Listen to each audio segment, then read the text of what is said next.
பெரியார் நினைவு நாள் அனுசரிப்பு விழுப்புரம் தென்மேற்கு தாவேக சார்பில் மரியாதை. விழுப்புரம் தென்மேற்கு தமிழக வெற்றிக் கழகம் தாவேக சார்பில் கழகத்தின் கொள்கை தலைவர்களில் ஒருவரான தந்தை பெரியார் அவர்களின் 52வது நினைவு நாள் விழாவில் விழுப்புரம் தென்மேற்கு மாவட்ட செயலாளர் விஜய் வடிவேல் தலைமையில் காணை வடக்கு ஒன்றிய செயலாளர் ஸ்ரீதர் ஏற்பாட்டில் காணை வடக்கு ஒன்றியத்திற்குட்பட்ட அனந்தபுரம் காவல் நிலையம் அருகே அமைந்துள்ள தந்தை பெரியார் திருவுருவச் சிலைக்கு மலர்மாலை அணிவித்து மரியாதை செலுத்தப்பட்டது.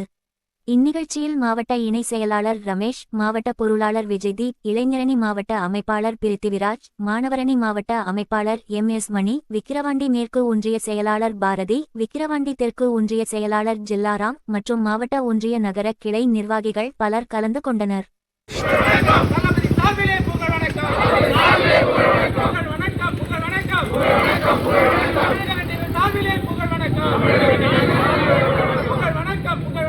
வணக்கம்.